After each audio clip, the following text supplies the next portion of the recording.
Welcome, my name is Lauren and I'm a tutor at Noteful.com.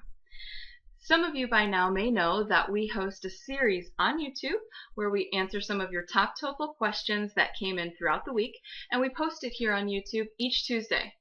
These questions come from our inbox, our email, right on our site, and also on our social media platforms.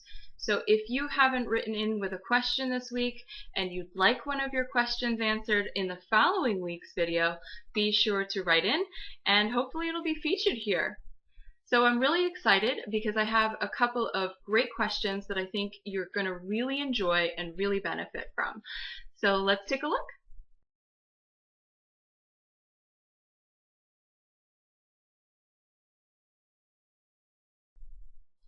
So the first question from this week is pretty long and it actually contains several questions, but I think it's a really important one. A lot of students talk about this and bring it up in tutoring sessions. So without further ado, I'm going to talk about it now. So the question asks, no matter how I did in the speaking section, I would get the same fixed score, and in this case she would get a 22. I feel each time the exam gets harder and harder. Do you think that they make it harder because I am retaking it? Do you think that California raters are strict? Does it make any difference to take the exam in another state? And do you think my tests are hard because I'm an American citizen? So you can see that's a lot of questions, but I think all of them are kind of connected to this sort of myths and legends surrounding the TOEFL, the ETS graders, and in part this is because I think ETS doesn't share a lot of information about how it grades and who grades and so on. So I'm here to provide some of the help that you might need in order to understand how this works. So to answer the student's question about do you think they make it harder because she is retaking it, so essentially the answer is no. Right? Everybody who is taking a test in one center is taking the exact same test, with the exception of, some students are going to be getting experimental sets, so that we can't control or really predict, but every test is going to be the same. And this is, I think, typically the case for everybody within the same time zone. So if you're in the East Coast and you're taking the test on this Saturday, you're going to be probably taking the same exact test that everybody in that time zone is actually taking as well. So you don't need to worry about that. They don't cater it specifically to each student. They don't adjust it. They don't make it harder or easier depending on who you are or even where you are, right? So I'm going to get into that now. A lot of students have asked this before. Does it matter what center I go to? Does it matter if I'm in this state versus this state, or this country versus this country? And the answer is always no, right? Now, you want to think about the ETS testing centers kind of like a McDonald's, right? When you go to a McDonald's in China, for example, you're going to get the similar kinds of things, right? You're going to go there knowing that it's going to provide the same types of foods and same or similar level of service, right? But if you go to one in America, for example, you're going to see that there are differences. Some of the menu items might not be the same. Maybe the way the McDonald's is managed is a little bit different. So ETS test centers are essentially like that, right? So some of you may have seen that when you go to one test center, it's run really professionally, everything is on time, they give you the paper as soon as you need it, all of that stuff. But then you see in another test center where it's completely disorganized and nothing is on time, and the proctor of the exam is nowhere to be found when you need a new pencil, that sort of thing.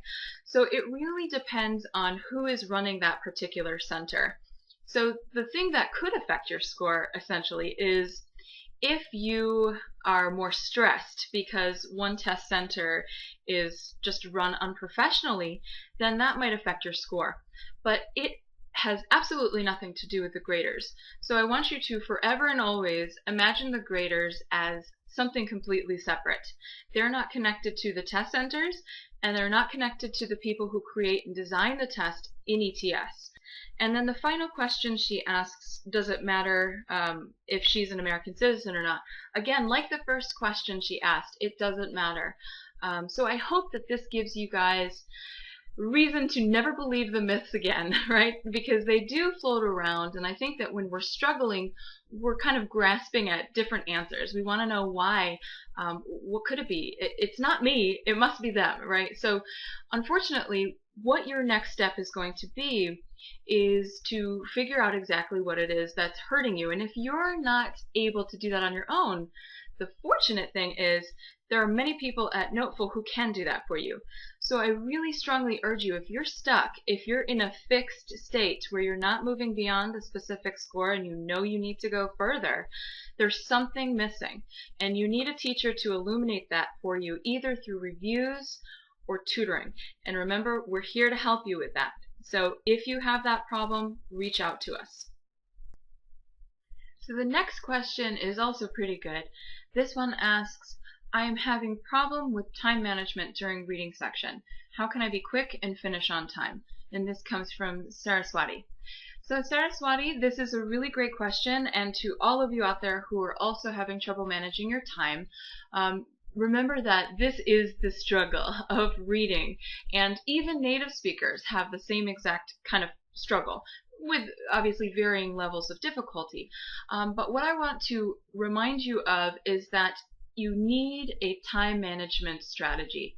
So if you don't have a time management strategy in place and you don't know how to get started with that, remember that that is something that Noteful systems do include.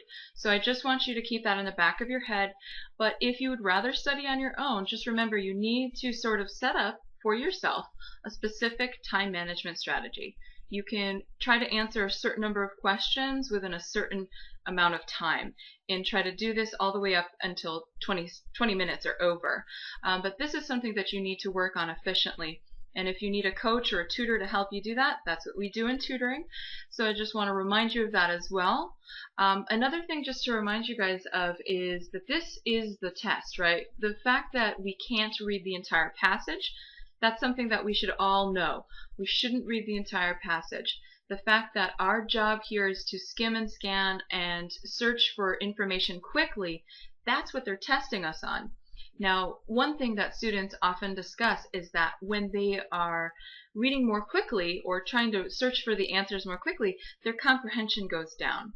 So if that's the case, if you feel like you're rushing through strategies, either that Noteful presents or your own, if you're still hurting, right, if your score is still down or low, this has to do with the fact that you're not really absorbing the material, right? So I just want to urge you to start to also improve your comprehension abilities. And if you're not actively working to do both, maintain a time management and question type strategy, as well as work on comprehension, you're going to have a hard time reaching really high level scores because they both need to be engaged.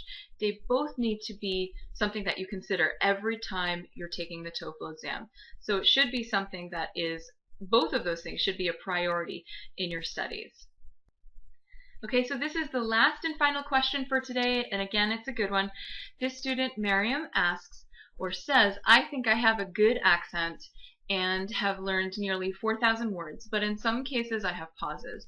May you guide me how I can find a native girl to speak with me, even some short minutes during the week, to help me get the fluency I need. So this is a really great question, and I'm really glad that Miriam wrote in with it, because a lot of students out there are also asking about this, right? Many of you came here or not working, or you're stay-at-home mothers, or you don't really have an outlet yet in order to communicate with native speakers or any speakers at all in English. So what I would say to you is that don't limit yourself to just native speakers. That's my first suggestion. And the reason why this is important is because I'm actually picking up some of the details from the question that the student asked. Right? Remember that the accent is not the problem, right? According to you, Miriam, right? According to you guys out there, if you feel like your accent is not the problem and the reason why you're getting a low score, then you don't necessarily need to learn the accent from a native speaker. And that's really the only thing that you would necessarily need to learn from a native speaker, is just how to pronounce certain sounds, certain words, and so on.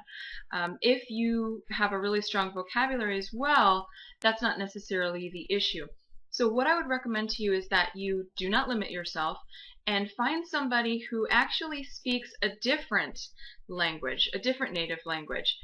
For example, if you speak Arabic natively and you find a study partner who speaks Spanish natively, this is going to be really ideal, because in these sort of study sessions you guys have, or conversations, you know that you're not going to go back into the native language, right? Which is something that often happens when you try to study with your friends or your family members. So just remember, it doesn't matter if they're a non-native speaker or a native speaker. To really build fluency, you definitely have to practice speaking in English. So you have to make sure that whoever you're speaking with, that's exactly what you're doing, right? And so another thing I wanted to point out is that we have some really great opportunities for you guys to join the community and meet other Noteful students and TOEFL test takers. So there are two places I want you to know about, and I'm going to provide the links below in case you don't have access to them. The first place is Facebook. So a lot of you guys don't use our Facebook page, you're not engaged with it, and that's okay. Maybe some of you don't even have Facebook profiles. So if that's not for you, don't worry. But if you do have Facebook, make sure to like us there. You're going to meet other people who are looking for exactly the same thing you are, I promise.